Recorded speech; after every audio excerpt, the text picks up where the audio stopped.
Hey everyone, it's Saoirse, and today we're going to talk about a collection of essays from the New York Times column Modern Love. This collection was edited by Daniel Jones and it was published in 2019. And the essays in here span a lot of years. I think Modern Love started in the early 2000s. Oh, 2004. So I'll just read you the back so we get an idea of what this is all about.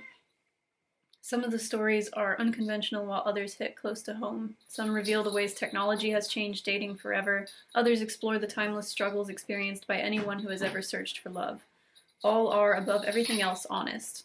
Together they tell the larger story of how relationships begin, often fail, and when we're lucky, endure. Boys, they're fighting under the kitchen table. So I got this from my mom, actually. This was her copy, and it was sitting on my shelf forever. And I often avoid anything that has the word love in it because as a single person, it can really depress me. But this actually made me feel a lot better about my own seemingly hopeless prospects. And it's not a collection of a bunch of happily ever after stories. There's a lot of hardship and struggle in here, and I was crying like the entire time. So if you're into that sort of thing, it's for you. And it really shows you that there's so many different kinds of love and ways that it can go, ways that it can start, ways it can end, and everything in between. And the essays are all very short, so I just kind of blew through this book.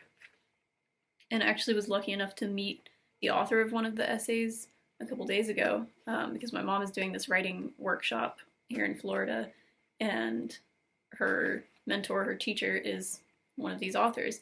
And I went to her talk and got to meet her after, and that was so cool. And she actually read the piece that is in here, so I was like, oh my god, I just read that a few days ago. Alright, so I'm going to read you some things that stood out, starting with something from the introduction. So somebody was asking this editor in an interview, what is love? And he was very taken aback and wrote, if I were Spock from Star Trek, I would explain that human love is a combination of three emotions or impulses: desire, vulnerability, and bravery. Desire makes one feel vulnerable, which then requires one to be brave. So that was just an interesting, quick way to scientifically explain it, because we're always thinking about that, aren't we? What exactly is it? Because I know I've been in a lot of situations where, you have a great connection with somebody emotionally, intellectually, physically, but then romantically, for some reason, it's not there, and that doesn't seem to make any sense. Because you're like, it's doing all of these things, so why is it not equaling love? It's so complicated, but I like this little boiled down description. So let's get into some of the quotes from the essays. I could still be an adventurous me, I reasoned from the safety of my covers. I thought about Tom's eyes peering at me from under his long lashes. The more I brooded about it, the more a fling seemed like a good idea. I had a healthy libido, a year's supply of birth control pills, and several changes of sheets. If I could detach myself from the disappointment over the lack of long-term interest in me, I might have fun. Never mind that I'd spent the day in bed moping over a boy like a decidedly undetached and unfun girl. Really related to this essay. That's from I Seemed Plucky and Game Even to Myself by Mindy Hung. Because she's grappling with this issue of, do I choose to take what I can get, even though it's not really what I want? She wants a long-term relationship, and she wants it with this person, and all she can get from them, all they're willing to give at this point or ever, is a physical fling. And I have often just settled for that because, I'm thinking, well, I want this person in my life, and if this is the only thing that they're able to give me, I don't want to let go of them entirely, so I'll take that. So it felt validating to see other people dealing with the same things, because it's so easy to feel like it's just us. Like, if we're just hopeless romantics who never find the one, it's easy to feel like we're just getting left behind while everybody else gets married. Excuse me. Each outing felt as if I were sneaking into an exclusive club, and at the end of the night I always feared I would be discovered and asked to leave. I realized that meeting someone wonderful is the whole point of dating, but actually being with someone wonderful can be too stressful for me to enjoy. That's At the Hospital, An Interlude of Clarity by Brian Gittes. This one I picked from the male perspective because this is something I get so often from men when they say, like, you're great in so many ways, you're great on paper, you have so much potential, all this stuff, you're perfect, you're probably perfect for me, but that scares me, that stresses me out, I'm not ready for that. And I can understand being nervous about your life changing, like, oh my god, I've met the one, now I have to transition from my, like, confused singleness into I'm sure about this person. I get the, like, trepidation there, but imagine meeting the perfect person for you. Out of all the billions of people in the world, you found them. Imagine meeting them and then being scared.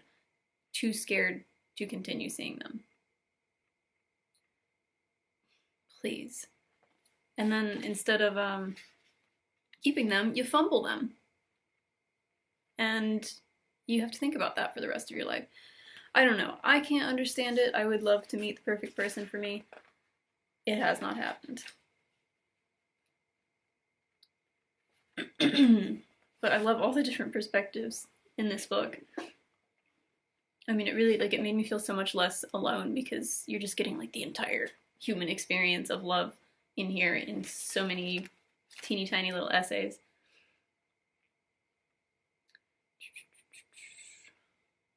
I don't know why I fell for it, especially when I hadn't even gone looking for it. For some reason, I've always been susceptible to thinking my life would be vastly improved by the solution to a single problem.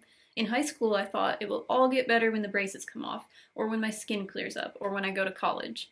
And now, older and supposedly wiser, I find myself thinking it will all get better when I find romance.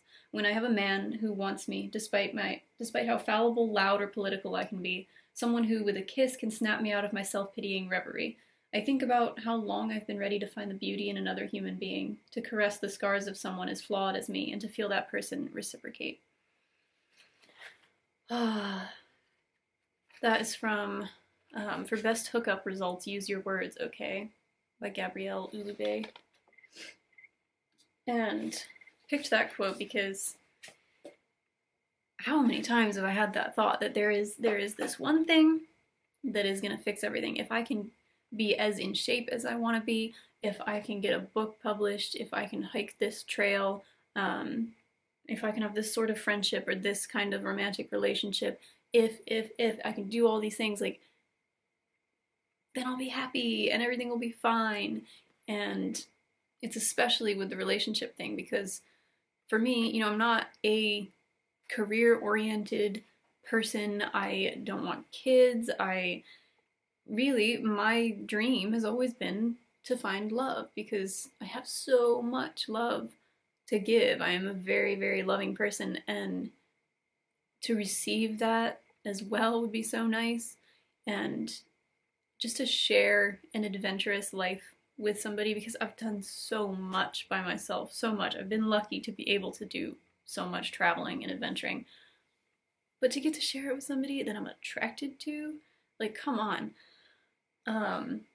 So yeah, it's hard not to think it'll all get better when you find that, but unless it's actually the right person and they're treating you right, then it's not going to be what you're hoping for, because we've all been in relationships where we think, this is it, this has got to be it, there's a sign, this is the one, and then it's falling short and we don't understand why. It's because we're settling, and we just thought, you know, we can fit this person into the role of partner, even though they're not ideal for us.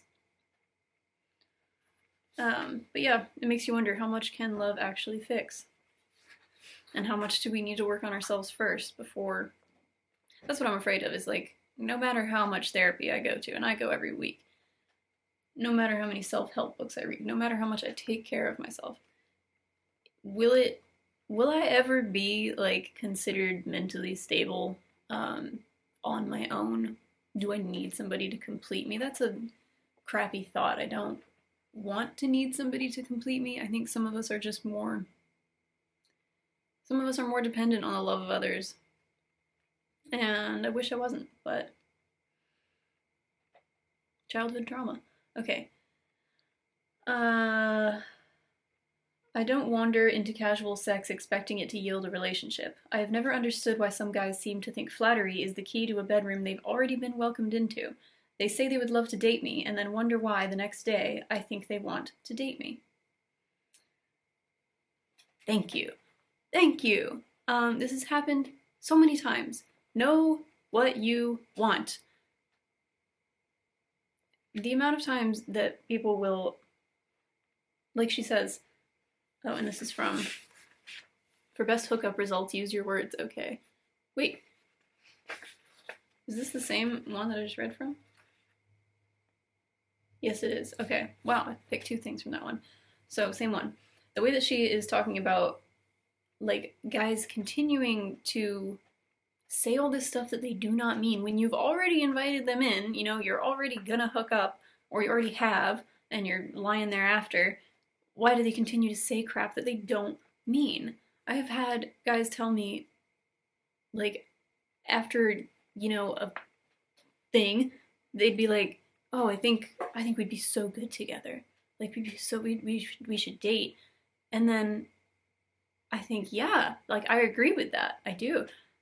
And then they're so scared by the fact that I agree with it. They're shocked. They run away, and it's like, you didn't have to, like, we already hooked up. You didn't have to say that. Why did you say it if you didn't mean it? Why are some men so unable to understand their own emotions, analyze their own feelings?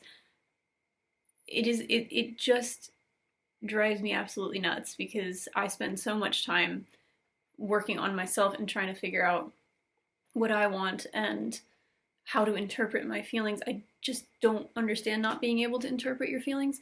And if you know that you aren't good at that, get help with it before you drag somebody else into your stuff. Yeah, I just hadn't seen somebody really put it into words that way. Flattery is the key to a bedroom they've already been welcome to. They say they'd love to date me, and then they wonder why the next day I think they would want to date me. Crazy, right? So crazy of us to think you mean what you say.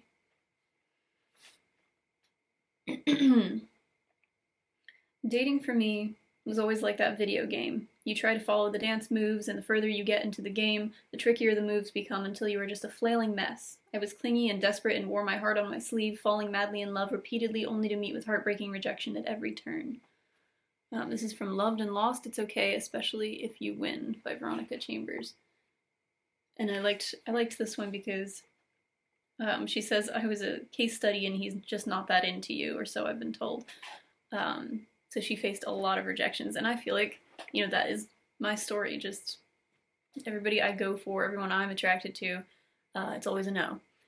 And this quote about it being like the dance game made me think, is love something that you can get better at? Can you improve at this? Or is it what I think, which is this amorphous, intangible thing that we can't, there are no rules for. And even though people talk about, you know, playing games, like you have to do this to make him want you, is there actually a way to, like, I don't know. I don't want to play games. I think I have to believe that there are people out there that are so sure that they want a relationship, not these namby-pamby, like, wishy-washy people who are like, oh, maybe I do, oh, maybe I don't. There are people who really, really know that they want it and can identify when they are feeling strong feelings for somebody, what it means, and they will go for it. I have to believe those people exist. Because otherwise it is all games, and doing ridiculous manipulative things to keep people interested in you, and I can't get into that. It's not authentic. But yeah, scary thought. Lots of scary thoughts.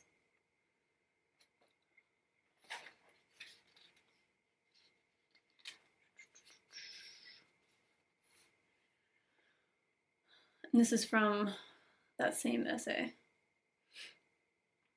where she's musing about all these people who have rejected her. What would have happened if any of those relationships had lasted, bumbling along in all their glaring wrongness? Instead of just being dumped and consoling myself with pints of Chunky Monkey and viewings of Breakfast at Tiffany's, I could have been facing any one of these men in divorce court, or being forced to see them every Saturday afternoon when we met to swap custody of our children or our Cocker Spaniel. Thankfully, all those men were just not that into me. They did me a bigger favor than I could have ever known. So yeah, that's what I have to kind of frame it like that for myself. Did they do me a favor? Did all these people do me a favor? I wish they had done me the favor of not getting involved with me in the first place and getting my hopes up. But did they all do me a favor by walking out? Okay, sure. And I really always think about, why do some people face more rejection than others? Why is it that, some people I know are so lucky and met their person and it worked out and they're married and they're still really young. Sure, lots of people end up getting divorced, but for me being 29 and single after trying so many times, with so many different kinds of people and really putting my heart out there, why is it that some of us who I think have good intentions and are good, kind people just don't, I don't know, why do we get rejected so much? Is it really because everybody's afraid of being with somebody good for them? I mean, sure, I pick people a lot of times who have red flags and are bad for me. I have a history of doing that. So, are all of us just drawn to toxicity? So that's why nobody wants to keep me around very long, because I'm not toxic enough. I don't know. None of us can like properly judge ourselves objectively.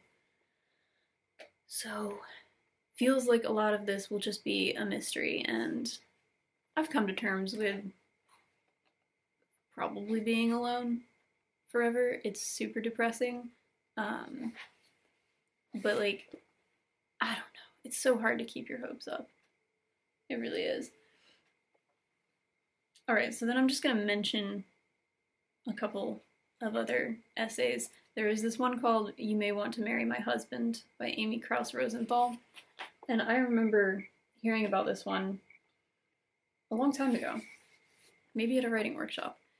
And it is so, so sad. Like, you are going to cry during a lot of these essays, and this one's really sad. It's by a woman who has cancer, and she knows that she's going to die very, very soon, and she is writing this essay to kind of advertise, I have this great husband, and you may want to marry him.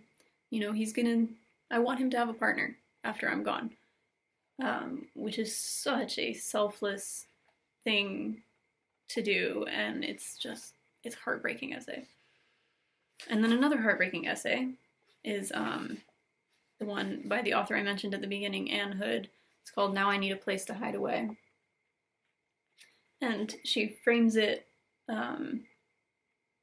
with this story of how she used to love the Beatles, and now it's very, very hard for her to hear Beatles music or hear them mentioned at all, because her daughter loved the Beatles just as much as her, and her daughter passed away after spiking a fever, and she had this virulent form of strep that it killed her immediately. And I can't even imagine the horror of that, but that's what this essay is about, losing her daughter, and how she had to put away all her Beatles stuff after that. And like I said, she read this the other night in person in this auditorium, and everybody was weeping. It's so powerful, and what I love about writing is how it brings us together. It shows us real life stories of other human beings, and it makes us feel less alone when we don't shy away from things that are difficult to write about. It's very cathartic to write about grief. And I read a lot of books about grief at the end of 2022. It's hard to say that's not last year. And it helped me to feel like, oh, this is a universal emotion that people go through. And so when I was at this thing the other night with Anne Hood, I picked up this book, Comfort, and this is a journey through grief, which she wrote about losing her daughter. So you get the little essay in here, but this is a whole book about it. So I'm looking forward to reading this. I'm sure I'm going to be crying. And there she signed it for me. And I got a little picture with her, which hopefully you can see. So that was really, really cool. Just one of those things where, like, I didn't know I was going to go and see her. It's not like I planned reading this book before that. It just, I asked my mom who was speaking that night, and or also like who she was doing the workshop with, and the name kind of rang a bell, but then I put it together, and then when she read that essay, I was like, oh my god, I can't believe this. This is my baby. He's my baby. I love him. Okay, so that is all I'm going to say about that book. Pick it up, whatever kind of phase of love you are in your life. If you're happily in love, good for you. You might enjoy it. If you're going through a breakup, if you're just like me and very, very unlucky, I think you'll like it no matter what, and you will feel seen and valid and realize just how messy love is for everybody in the world. Thank you so much for watching. I don't know what we're going to have next time. We will see. But until then, happy reading.